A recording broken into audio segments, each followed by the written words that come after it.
Welcome to the Expanding Worlds podcast. I'm your host, Deborah Caldo.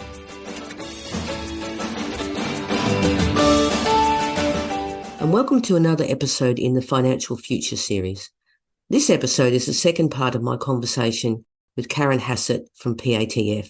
In the previous episode, we talked about planning ahead, but this episode focuses more on the day-to-day management issues that we need to help our young people with in terms of supporting them to track what they spend and also how they spend their money.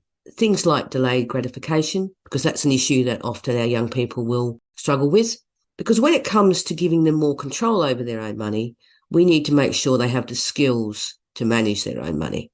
And also I want to quickly mention the book that's available now called What's Possible? Plan a Better Future for Your Young Adult with Additional Needs, written by Graham. And in that book, finance is one of the 4 lines that he talks about. The book's available now on Amazon and other online bookstores. But back to my conversation with Karen. She talks a lot about the strategies that we can try when it comes to teaching our young people good money habits. And I think it's important to say as well that she talks about the fact that it's essential that we give ourselves some grace when it comes to money, because it's such an emotional subject. It's something that we often try and avoid talking about, but we really do need to talk about it. Because I know that, at least for my daughter, getting the financial side of her life sorted is going to have a massive impact on her ability to live the kind of life that I want for her and that she wants for herself. But enough from me, let's hear more from Karen.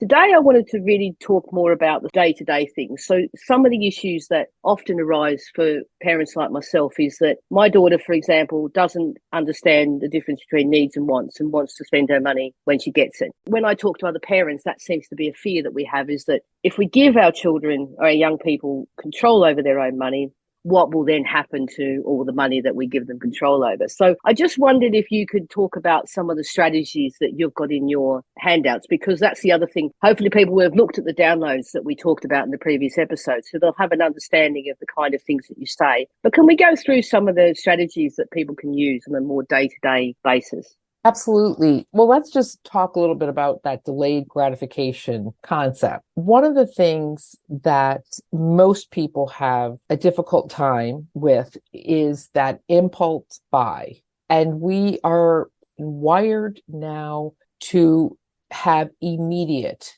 gratification, to have immediate results. So we have to think about almost deprogram that urge. So delayed gratification is just simply planning to spend. To me, that is the simple term for it. And this is something I always say in any workshop I do. I'm not talking about not spending. So one of the things I think parents and families can do is reframe how they approach delayed gratification. It's okay to spend, but we have to plan for it. And we talked about in the other episode about writing down what we're spending our money on. I do still think that that's the first step. And families can do that with their children. They can sit down, they could be a partner with their children and gradually relinquish control. So it's not today's the day you're going to do it all and be on your own. We can gradually relinquish control. And I use this analogy. If we think of ourselves when our children are younger or when they need more supports, we are that dock. They're the boat. They're tied up to our dock. We've got control over them. And we need to. I mean, that's just the fact of raising children. And we gradually need to release that and actually join them in the boat and release them from the dock, maybe get our own boat and just sail along with them. But it's hard. It's hard as a parent to do that. So we have work to do as parents to find, what is acceptable to us. I like the gradual approach. So setting a goal, maybe setting parameters. Okay, you can almost treat it like a business, really. Okay, so in a business, you might have the latitude as an employee to buy a $50 item without asking. Set a parameter. Okay, you have $50. I'm not going to ask you how you spend it. It's yours. When it's gone, it's gone. And you can set that up with, an ATM card, a debit card, a prepaid card. There are all sorts of fintech apps that are available. So you're giving them independence, but controlled independence. And they learn from that and they can't get into trouble financially. And maybe it's even giving a credit card with a very low limit. Again, giving them that independence slowly. People who are trying to build their credit, that's exactly how they do it. We slowly introduce credit products, slowly increase limits because we want to encourage independent decision making, but also have some of those bumpers, those guardrails that protect from really going off the cliff. Doing that, setting some sort of, here's your money, you can spend it, I'm not going to ask. But then have conversations with your children. What are some of the bigger things they want to do? What are some of the things they want to do in life?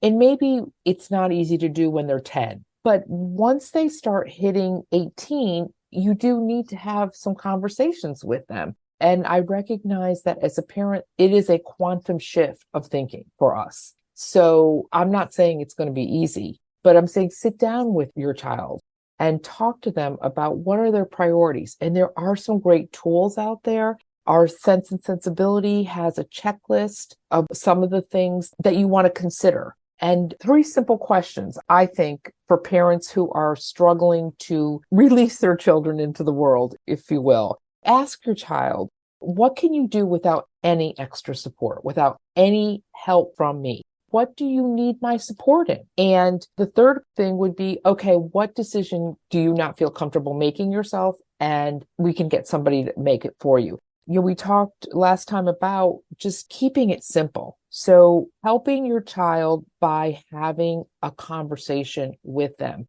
being open, trying not to judge, because as parents, we do that. So we do have to peel that back a little bit and provide a safe space for them to be able to talk about money. And in our family companion, that is our theme throughout. Let's have these conversations.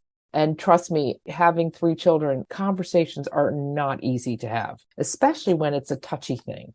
So provide a safe space, set aside time, ask questions, and support and encourage.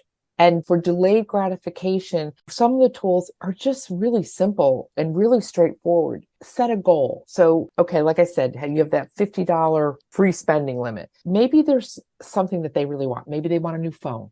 So rather than going into debt, putting it on a plan and paying it over time, set a goal. Okay, I want you to save $600 toward that phone, and I'll match you, whatever your financial situation allows.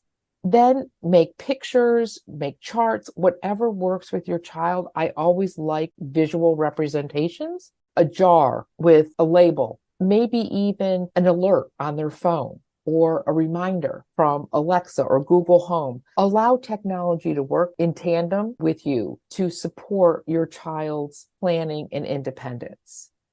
What you're talking about there as well is them being able to think ahead, and that can be the real thing that would stop. So, for example, my own daughter, for her to think about sort of looking ahead and thinking I have to wait for something, I wonder how much patience she would have. And I wonder as well whether or not it comes back to, and I'm going to admit this in a public space myself, that it just gets to that point where you just think, well, it's just quicker to let them have it. You don't do necessarily what's the right thing for them. And you mentioned that in the previous episode, didn't you, about modelling behaviour? And coming at it from the perspective of a parent with a young person with additional needs, they have a lot of struggles in their life, and sometimes you just want to reward them, and that then becomes the kind of thing you think, well, I don't really want to fight over this. But what you're really saying is you do have to have those fights, because long-term, teaching them those bad money habits is going to have so many more negative ramifications than positive ones. So I might feel good, but long-term, I'm not doing her any favours. Or yourself. Really.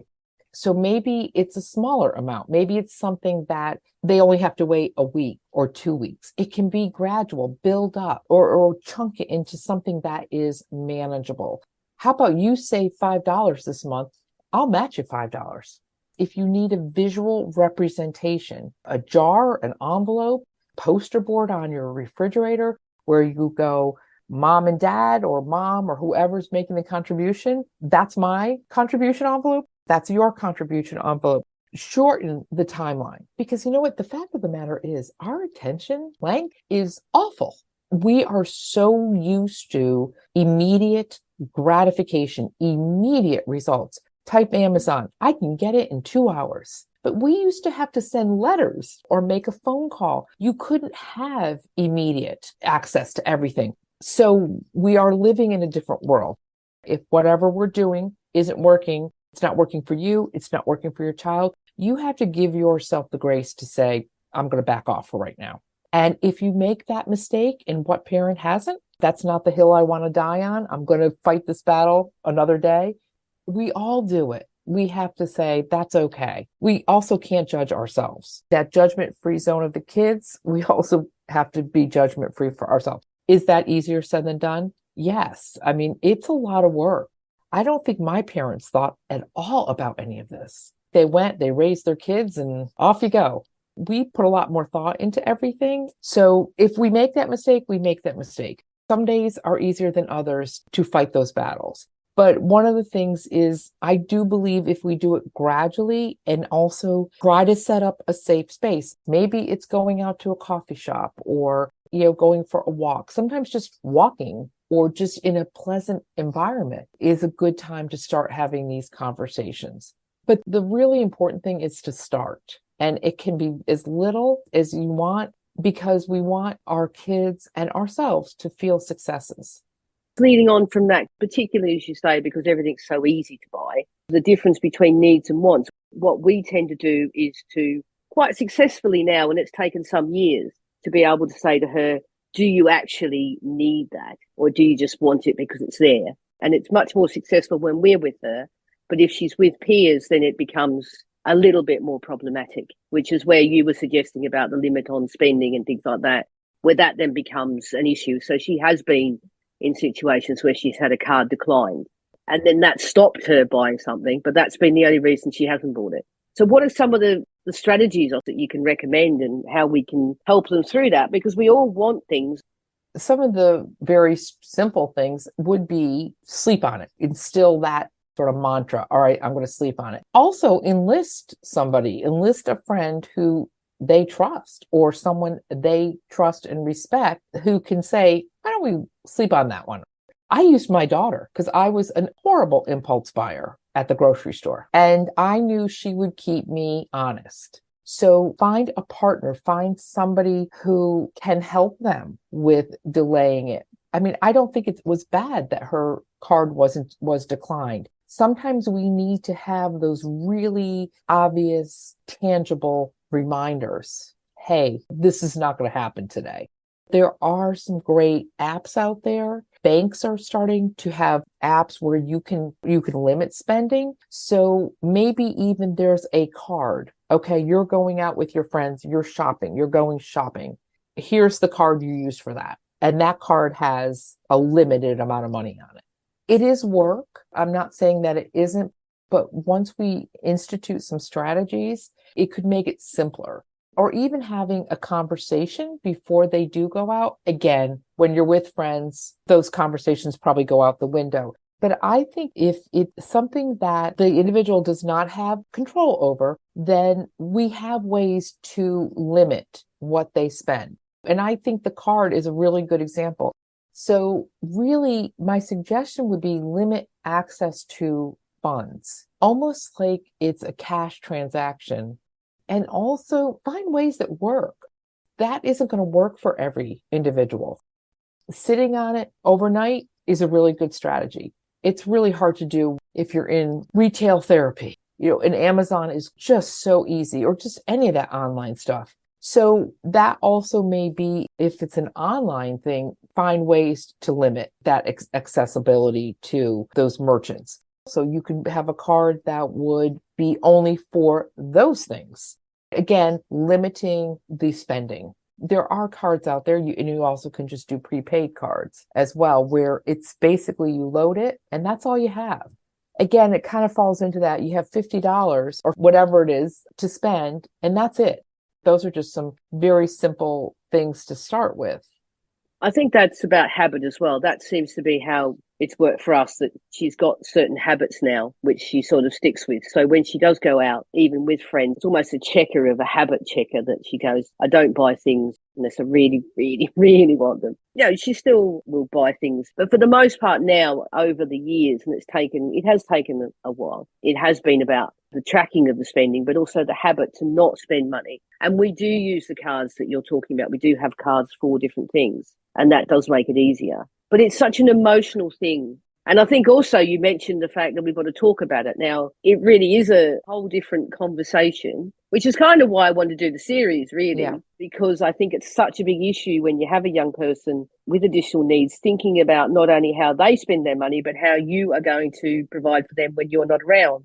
So there's all that emotional stuff going on in there. And I said to you just a minute ago about not wanting to, I understand why parents don't want to control the spending too much, because they want to make their child happy. Right. There is a lot of research, though, and it's certainly not easy to tell an 18-year-old or a 21-year-old who wants to spend money that there's actually more satisfaction in thinking and planning than actually buying. So we really do get more enjoyment out of the planning and the squirreling the way of the money. And if we could talk about that, and maybe that is also another strategy before they go out, you have those conversations with them. Again, keeping it judgment free, maybe just saying, let's think about the spending goal that we have. So if you spend $100 today, that $100, it's going to push that goal even further. It is a multi-step process, right? You do have to have a goal to be able to have that conversation, but maybe even just having those conversations, asking, what are some of the things that you're going to give up if you spend all your money tonight? What can't you do tomorrow? And let them answer, and let them have the latitude, even if you don't agree with it, to express what they think and feel. But I said this before, it's really a learning curve for parents. I know as a parent of adult children, I've had to relearn parenting, and it's not easy. It's just not an easy thing to do because, to your point, we fall back on our habits, and habits are great because they help us do things without really having to put a lot of brain power into it, a lot of effort. So we need to retrain ourselves as parents, and also when it comes to spending. And your daughter doing you said it's over a period of time. It is a long period of time. So we have to celebrate those little successes when we can and understand that this is a marathon, not a sprint. And also sometimes we're going to not do the right thing. We're going to make missteps, and that's okay. We don't beat ourselves up about it. But if we have, like your daughter has that spreadsheet, she can see the path forward. Okay, maybe I overspent here. So what do I have to do to adjust? And how long is it going to take me? Really, it's just baby steps, and it's over a long period of time. And even as a parent, it's helpful to have an accountability partner or somebody that you can talk to, because money is a really, really emotional and touchy subject. And a lot of relationships fail because of it. So it is important to have someone that you can trust to talk these things through. And I am a real advocate of just having tools, worksheets. We have a lot in our financial education publications. And maybe even as a parent, plan out what you're going to say to your child. And what are you going to say, when they respond? What's your next step? And our family companion has those sort of conversation starters with a following paragraph saying, your child may respond awkwardly to this, may not want to talk about this, but that's okay. Set it aside, come back. But the important thing is to really be non-judgmental and baby steps. Can I finish up by asking you what I think is probably a very difficult question to answer? So I don't expect you to have the perfect answer. But a lot of parents will say, my child will never understand money. So do you think that doing all the planning and everything, they may not necessarily understand the difference between $5 and $2 or £5 and £2, but they'll understand what they have and what they don't have? Is that really what we need to be thinking about? Can I slightly segue there and say that previously at school, my daughter was taught to differentiate between the different coins. Well, that's kind of irrelevant now because she never uses cash. But this whole idea that, well, they'll never understand money, that doesn't necessarily mean they can't have money, use money, and manage their money, does it? Not at all. And I think that we have to look at the capability, the ability to understand and the capacity. But within that, we can provide different levels of support, but we can always be forward looking. We should always include our children in the process to whatever their capacity is. And it may be that they really do need a lot of support. And maybe they can't make those decisions themselves. So we provide those guide rails. It does involve opening that door and finding your first organization, your first maybe parent group, and just talking to people who've gone through this. Because one of the things that I found in my career as a financial educator is common sense is not common sense. It's not common at all. And money is emotional. And when we are tied up in things, there is no common sense. Emotions are pretty powerful. So for parents who say that, I would challenge them to try. If they don't feel comfortable doing it themselves, seek help, seek out other parents. There are parent organizations that I think provide a lot of great resources and also people you can talk to about that. You may find there are going to be things that your child can do and things that your child just can't do, and that's okay. But as parents, we do need to find a way to relinquish control. And it is harder when they're older because I think the learning curve is much steeper. I'm not sure if that really answered your question. I don't think there's an easy answer to it. That did. So thank you very much, Karen, for your time. Well, thank you. It was a pleasure speaking with you. And I think this conversation could go on forever. So I appreciate you making this an important topic.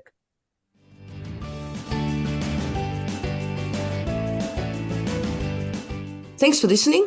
I hope you've enjoyed these last two episodes with Karen from PATF.